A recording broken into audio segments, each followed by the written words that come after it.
안녕하세요. 부산 성모병원 정형외과에서 근무하고 있는 심형남 과장입니다. 반갑습니다. 오늘 또 보이는 라디오는 좀 처음이라고 하셨는데 네. 긴장은 되진 않으신가요? 네, 조금 긴장하고 있습니다.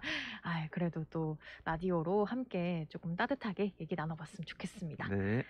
네, 어깨 통증을 오십견인 줄 알고 참고만 지내다 병원에 갔더니 이 회전근개 파열이라고 하면서 수술해야 한다고 해요 하는 그런 말씀을 하시는 40-50대 중년분들이 종종 있다고 합니다. 이 회전근개 파열은 어떤 질환이고 우리가 흔히 알고 있는 오십견과는 어떤 점이 다른지 좀 짚어주시면 좋을 것 같아요. 네. 어깨 관절 주위를 감싸고 있는 네 가지 힘줄을 회전근개라고 하는데 네. 극상근, 극하근, 견갑하근, 소원근이 있습니다. 팔을 들어 올리거나 회전하는 역할을 하고요. 이런 힘줄들이 손상에 의해서 찢어지는 경우를 회전근개 파열이라고 합니다. 우리가 흔히 얘기하는 오십견은 50대에 어깨 굳는 병이 잘 온다고 해서 붙여진 말이고요. 정확한 병명은 아니고 보통은 이제 동결견 또는 유착성 관절 낭염이라고 표현합니다. 네. 어깨 질환들이 증상이 다 비슷비슷하기 때문에 환자분들이 혼동을 하기 쉬운데요. 대부분 어깨를 움직일 때 통증이 있고 운동 제한이 발생하고 특히 밤에 통증을 호소하는 야간통이 흔한 증상이 되겠습니다. 음. 가장 큰 차이점으로는 오십견은 대부분 수술 없이 자연적으로 치료가 될 수 있지만 회전근개 파열은 어느 정도 진행하게 되면은 수술 없이 치료하기는 힘들고요. 수술적 치료가 반드시 필요할 수 있다는 것이 가장 큰 차이점이 되겠습니다. 수술이 꼭 필요하다고 말씀을 하시니까 어쩐지 더 좀 무겁게 다가오는데요. 이 회전근개 파열은 왜 발생하게 될까요? 네, 회전근개 파열의 전 단계로서 충돌 증후군이라는 병이 있습니다. 네. 말 그대로 팔을 들어 올리는 역할을 하는 회전근개가 견봉이라는 어깨 지붕뼈하고 부딪히면서 염증도 생기고 손상이 가는 것을 얘기하는데요.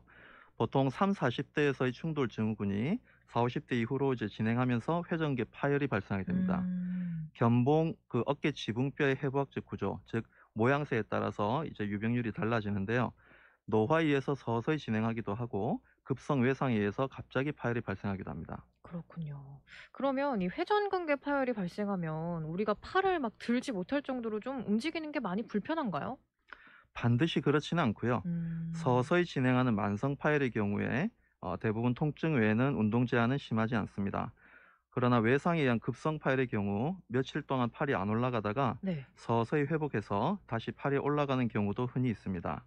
그러나 다시 팔이 올라간다고 해서 회전근개 파열이 아니라고 할 수는 없고요. 치료 음. 시기를 놓칠 경우는 봉합 수술이 불가능할 수도 있기 때문에 주의를 요한다고 할 수 있습니다. 그렇군요. 네. 그 회전근개 파열을 어떻게 좀 진단을 하는지도 궁금한데요. 아까 파열이 좀 심한 경우에는 수술이 필요할 수도 있다고 하셨는데 이거는 결국에는 꼭 수술을 해야 되는 질환인가요? 꼭 그렇지는 않고요. 어깨 질환이 증상이 비슷하다 보니까 막연히 오십견이겠지 하고 방치하다가 병을 키울 수도 있습니다. 음. 경관절 전문의 진료가 반드시 필요하겠고 초음파나 또는 MRI로 진단을 할 수 있습니다. 파열의 전도가 경미하다면 반드시 수술할 필요가 없고요. 약물 치료, 재활 치료, 주사 치료 등의 보존적 치료를 우선 시도해 볼 수 있습니다. 네. 그러나 50% 이상 파열이 진행하거나 완전 파열의 경우 또는 충분한 보존적 치료에도 효과가 없을 때는 수술적 치료를 고려해야 되고요. 네. 대부분 관절 내시경을 이용해서 진단과 동시에 봉합 수술을 진행을 하게 됩니다. 음. 관절경 수술은 절개 부위가 작고 관절에 손상을 덜 주기 때문에 입원 기간이 상대적으로 짧으면서 회복이 빠르다는 장점이 있겠습니다. 그렇군요. 네, 생생정보, 생활정보 오늘은 부산 성모병원 정형외과 심영남 과장과 회전근개 파열에 대해서 알아보고 있습니다. 이 회전근개 파열에 대한 질문 또는 일반 정형외과 상담도 가능합니다. 100원이 드는 문자 샵 2340이나 빵톡으로 내용 보내주시면 되고요. 저희 노래 한 곡 듣고 올게요. 심영남 과장님이 신청을 해주셨네요. 최근에 SG 워너비 나오는 TV 프로그램을 좀 보셨나 봐요. 네, 맞습니다. 그래서 그런지 요즘 그 역주행을 또 하고 있다고 하는데요. 그러면은 SG 워너비의 내 사람 듣고 오시죠. 네, 다정다감 5시 생생정보 생활정보 부산 성모병원 정형외과 심영남 과장과 회전근개 파열에 대해 알아보고 있습니다. 과장님, 그렇다면 만약에 이 제때 수술을 받지 못하고 회전근개 파열을 그냥 방치하게 되면 어떤 일이 발생할까요? 네, 한번 찢어진 힘줄은 파열이 이제 계속 진행할 수밖에 없고요. 음. 광범위 회전근개 파열에 이르게 되면은 봉합 수술이 불가능할 수도 있습니다. 그렇군요. 예, 그러면은 어깨 통증이 참을 수 없을 정도로 심해지기도 하고 팔을 들어 올리는 게 불가능해질 수도 있습니다.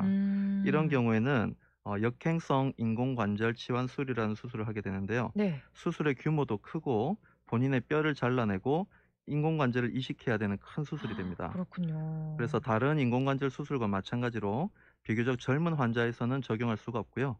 70세 이상의 광범위한 회전계 파열 환자에서 제한적으로 수술을 할 수밖에 없습니다. 네. 그 수술 얘기를 좀 해 주셨는데요. 마침 또 질문을 주신 분도 계세요. 6718 오은정 루피나 님이요. 그 수술 후 재활 치료까지 하면 원래 재팔의 기능으로 돌아오기까지 얼마나 걸릴까요? 여쭤봐 주셨습니다. 재활 과정은 어떻게 되고 또 얼마나 걸리는지 설명해 주시면 좋을 것 같네요. 네, 회전근개 파열 봉합 수술의 경우에 봉합한 힘줄을 보호하기 위해서요, 보조기를 착용하게 되고 수술 후 시기별로 재활 운동을 하게 됩니다. 네. 환자분들의 힘줄 상태나 파열의 정도, 그리고 봉합한 강도나 연령 등에 따라서 주치의 판단에 따라서 재활의 종류나 시기가 달라질 수 있습니다. 음. 가장 중요한 것은 재파열을 예방하는 것이고요. 네. 재파열이 발생해서 재수술을 하는 경우에는 처음 수술한 것보다 결과가 좋을 수가 없습니다. 들을수록 이 미리 관리도 잘하고 병원도 좀 꼭 가 봐야겠다 하는 그런 생각이 드는데요. 그 수술을 하기 전에 좀 예방할 수 있으면 가장 좋지 않을까 하는 생각이 듭니다. 끝으로 예방법도 한번 정리해 주시죠. 네, 자연스러운 노화 과정에 의해서 회전근개도 약해지고 파열이 생길 수가 있습니다. 이런 경우에는 별 증상이 없는 경우가 대부분인데요. 노년층에서 무거운 물건을 들다가 갑자기 통증이 발생하거나 넘어지면서 손을 바닥에 짚었는데 팔이 안 올라가는 경우가 있습니다. 음. 이럴 때는 괜찮겠지 하면서 방치하지 말고 가까운 병원을 찾아서 전문의의 진료를 보는 것이 가장 좋겠습니다. 네. 그리고 운동 전이나 평소에도 어깨 스트레칭을 자주 하셔가지고 어깨 근육과 힘줄이 이완될 수 있도록 하는 것이 질환 예방에 가장 도움이 되겠습니다. 네. 그리고 들으시면서 질문 주신 분이 한 분 계신데요. 주주강 님. 잘 때 왼쪽으로 돌아 누워 자는 습관이 있는데요. 어느 날 갑자기 어깨가 아파서 팔이 반밖에 안 올라간 적이 있어요. 지금은 나아졌는데 아직도 오른쪽보단 왼쪽 어깨가 살짝 불편한 느낌입니다. 나쁜 자세가 어깨 증상에 영향을 주겠죠? 이렇게 여쭤봐 주셨어요.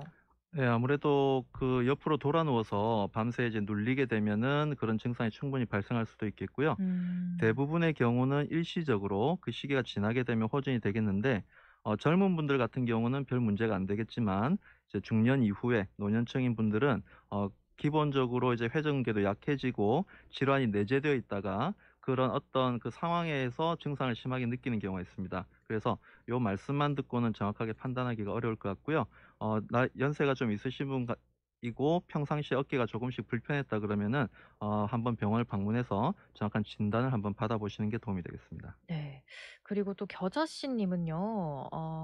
저도 40 대가 되니까 어깨가 갑자기 아파서 옷도 혼자서 못 벗고 힘들더라고요. 참다 참다 정형외과에 갔더니 석회화가 되었다고 하셨어요. 다행히 온찜질하고 좋아졌습니다. 이렇게 말씀 나눠 주셨는데 이 석회화라는 건 오늘 배운 이 회전근개 파열과는 조금 다른 질환인가요?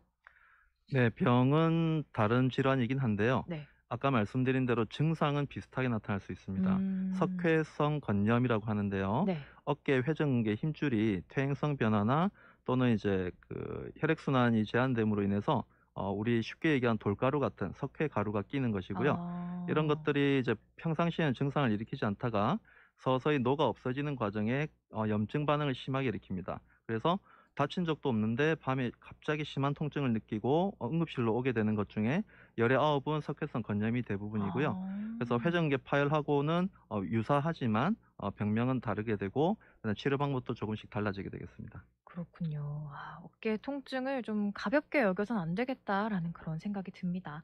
네, 생생정보 생활정보 오늘은 회전근개 파열에 대해 알아봤습니다. 함께 해주신 부산 성모병원 정형외과 심영남 과장님 감사합니다. 네, 감사합니다. 무궁화 꽃이 피었습니다.